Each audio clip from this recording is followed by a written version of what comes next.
जय गुरुदेव। सच्चे साधक के लिए एक अंतरंग वार्ता के अगले सत्र में मैं Swami Vaishampayan Art of Living Foundation से आप सबका बहुत बहुत स्वागत करता हूं।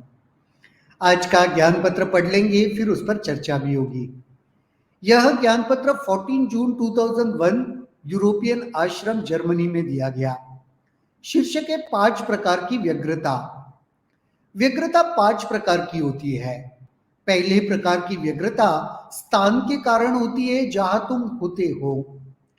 जब तुम उस जगह, रास्ते या घर से हट जाते हो, तुरंत ही तुम्हें अच्छा लगने लगता है। संगीत, मंत्र उच्चारण, बच्चों का खेलना और हंसी से वातावरण की व्यग्रता को बदला जा सकता है। यदि तुम मंत्र उच्चारण करते हो या भजन गाते हो, उससे इससे उस स्थान के स्पंदन बदल जाते हैं। दूसरे प्रकार की व्यग्रता शरीर में होती है। वात उत्तेजन भोजन से या गलत भोजन खाने से या गलत समय पर भोजन करने से या व्यायाम नहीं करने से या क्षमता से अधिक कार्य करने से शारीरिक व्यग्रता उत्पन्न होती है। इसका उपचार व्यायाम करना, कार्यविधि में संयम रखना और 1-2 दिन केवल सब्जियों या फलों के रस का आहार लेना है। तीसरे प्रकार की व्यग्रता मानसिक व्यग्रता है। यह महत्वाकांक्षा, राग, द्वेष और तीव्र विचार, रुचि या अरुचि के कारण होती है। इस प्रकार की व्याकुलता का उपचार केवल ज्ञान ही है। जीवन के प्रति एक विशाल दृष्टिकोण, आत्मज्ञान और हर चीज का अस्थायित्व का भान। यदि तुमने सब कुछ पा भी लिया तो क्या हुआ, पाकर भी तुम्हारी मृत्यु हो जाएगी। अपनी मृत्यु या जीवन का ज्ञान, स्वयं में और ईश्वर में विश्वास से मानसिक व्याकुलता शांत होती है। फिर है भावनात्मक व्याकुलता। किसी भी प्रकार का ज्ञान यहां सहायक नहीं होता, केवल क्रिया ही सहायक करती है। क्रिया का अभ्यास करने से सभी प्रकार की भावनात्मक व्याकुलता समाप्त हो जाती है। अपने गुरु की उपस्थिति, एक ज्ञानी व्यक्ति या संत भी तुम्हारी भावनात्मक व्याकुलता शांत करने में सहायता कर सकते हैं। पांचवें प्रकार की व्यग्रता बहुत दुर्लभ होती है। यह व्यग्रता आत्मा की है। जब हर चीज खाली और अर्थहीन महसूस होने लगे, तब समझो कि तुम भाग्यशाली हो। यह उत्कंठा और व्यग्रता आत्मा की व्यग्रता होती है। इससे मुक्त होने की चेष्टा मत करो, इसको गले से लगाओ, स्वागत करो। प्रायः इससे मुक्त होने के लिए लोग हर प्रकार की चेष्टा करते हैं, जैसे स्थान बदलते हैं, साथी बदलते हैं, काम बदलते हैं, ये करते हैं, वो करते हैं। कुछ समय के लिए यह सहायक प्रतीत होता है, परंतु अधिक समय तक नहीं टिकता। केवल आत्मा की इस व्याकुलता से तुम्हारे अंदर से सच्ची प्रार्थना निकलती है। यह जीवन में पूर्णता, सिद्धियां और चमत्कार लाती है। ईश्वर के लिए आंतरिक उत्कंठा उत्पन्न होना अनमोल है। सत्संग और बुद्ध पुरुष का सानिध्य आत्मा की व्याकुलता को शांत करता है। बहुत ही सुंदर यह ज्ञान पत्र, जिसमें 5 अलग अलग स्तर का डिस्टरबेंस या व्याकुलता या व्यग्रता के बारे में गुरुदेव कह रहे हैं। आपने पंचकोशा मेडिटेशन किया होगा। उस पंचकोशा मेडिटेशन में भी 5 कोशों के बारे में गुरुदेव बात करते हैं, है ना। जैसे वातावरण, शरीर, मन, भावना और आत्मा। अगर ठीक से देखो तो यहां पे भी गुरुदेव वही बता रहे हैं। हर एक स्तर पर ना एक अलग व्यग्रता, व्याकुलता, डिस्टरबेंस हो सकता है। उसको शांत कैसे करना है वो भी गुरुदेव ने इस ज्ञान पत्र में बहुत सुंदरता से कहा है। व्यग्रता 5 प्रकार की होती है। पहली व्यग्रता स्थान के कारण, जहां तुम हो, तुम उस जगह से, रास्ते से, घर से हट जाते हो, तुम्हें अच्छा लगता है।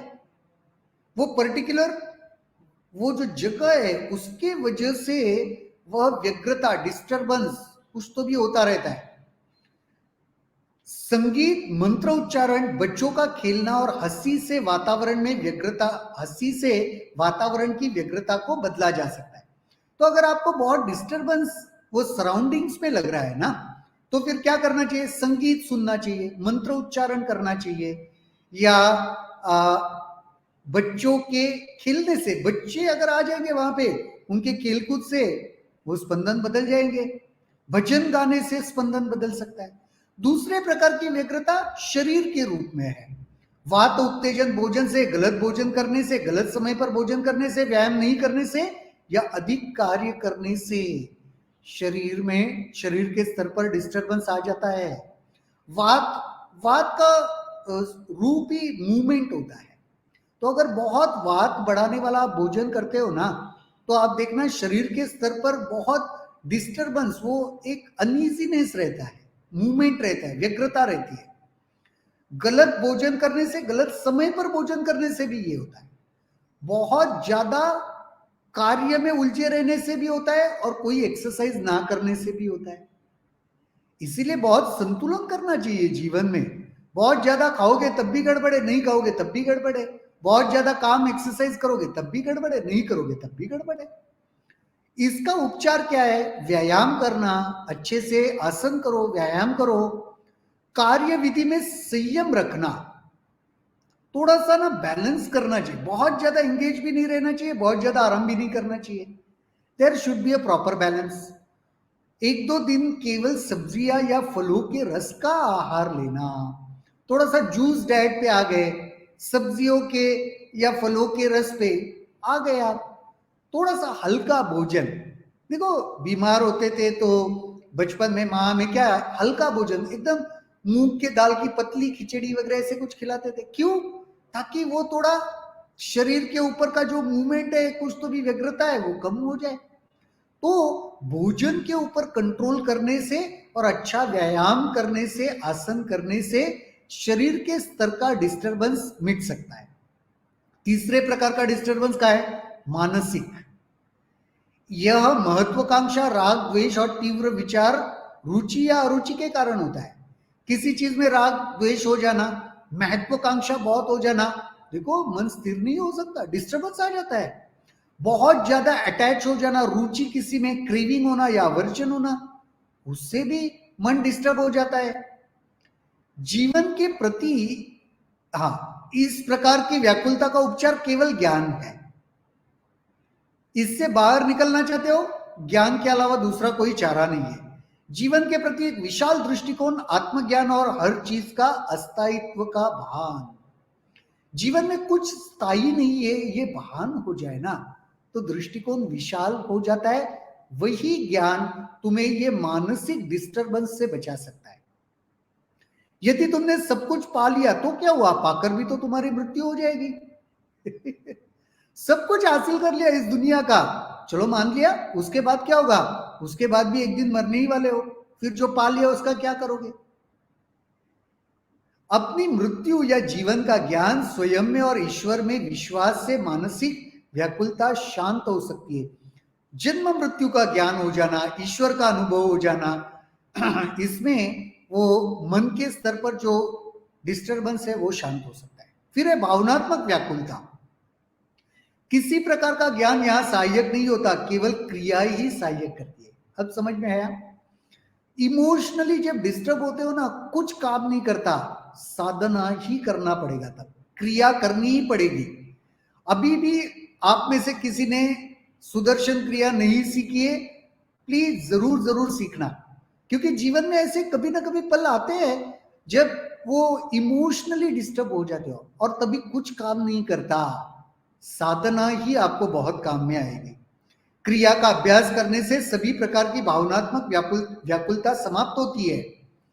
क्रिया को नियमित अभ्यास करने से आप देखोगे बहुत हेल्प करता है वो।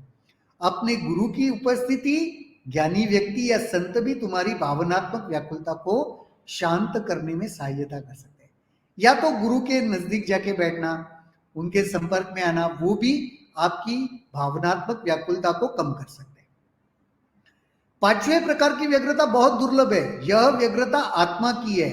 जब हर चीज खाली और अर्थहीन महसूस होने लगे, तब तुम समझो तुम भाग्यशाली हो। आत्मा का डिस्टरबेंस अगर होता है ना उस लेवल पे, तो आप बहुत भाग्यशाली हो, क्योंकि उस समय आपको सब कुछ निरर्थक लगता है। यह उत्कंठा और व्यग्रता आत्मा की व्यग्रता होती है, इससे मुक्त होने की चेष्टा मत करो। वो एक भीतर से वो सब कुछ निरर्थक लगने लगे ना, वो आता है, तो फिर वह आत्मा की डिस्टर्बेंस है उस लेवल पे। ये तुम बहुत भाग्यशाली हो, उससे बाहर भागने की चेष्टा मत करो, इसे गले लगाओ, स्वागत करो। प्राय इससे मुक्त होने के लिए लोग हर प्रकार की चेष्टा करते हैं, स्थान बदलते हैं, साथी बदलते हैं, काम बदलते हैं, ये करते हैं, वो करते हैं। वो जब आता है ना तो बहुत अजीब लगता है। तो ना हम उससे मुक्ति चाहते हैं, फिर सब करके देखते हैं लोग, साथी बदलते हैं, काम बदलते हैं, या स्थान बदलते हैं, सब कुछ करके देखते हैं, ये करके देखता हूं, वो करके देखता हूं, लेकिन उससे नहीं होगी, बात नहीं बनेगी। कुछ समय के लिए सहायक प्रतीत होता है, लंबे समय के लिए नहीं रहता। केवल आत्मा की इस व्याकुलता से तुम्हारे अंदर से सच्ची प्रार्थना निकलती है। जब ये व्याकुलता, डिस्टर्बेंस आ जाता है ना, वहीं से सही में प्रार्थना निकलती है, सच्ची प्रार्थना। यह जीवन में पूर्णता, सिद्धियां और चमत्कार लाती है। फिर वो प्रार्थना से ही वो जब मिलता है ना तो पूर्णता आती है, सिद्धियां मिलती है, चमत्कार होने लगते हैं। ईश्वर के लिए आंतरिक उत्कंठा उत्पन्न होना अनमोल है। उस तत्व के लिए उत्कंठा उत्पन्न होना, बहुत भाग्यशाली हो। सत्संग और बुद्ध पुरुष का सानिध्य आत्मा की व्याकुलता को शांत करता है। इसीलिए सत्संग करना है, इसीलिए एनलाइटेंड व्यक्तियों के, ज्ञानियों के सानिध्य में रहने को कहा है। वही आत्मा की व्याकुलता को शांत कर सकते हैं। बहुत ही सुंदर यह ज्ञान पत्र, ऑब्जर्व जरूर करना इसे, जीवन में ये सारा होता है। हाँ, वो वातावरण के स्तर पे डिस्टरबेंस कभी होता है, कभी शरीर के, कभी मन के, कभी भावनाओं के, और कभी आत्मा के। आत्मा के स्तर पर अगर डिस्टरबेंस होता है, तुम्हारे जैसा खुशनसीब, भाग्यशाली और कोई नहीं है। इससे जुड़े हुए कोई भी प्रश्न आपके मन में है, कमेंट सेक्शन में जरूर लिखना, और आपके कुछ रियलाइजेशंस है उसको भी साझा करना। हम सबको पढ़कर बहुत अच्छा लगता है।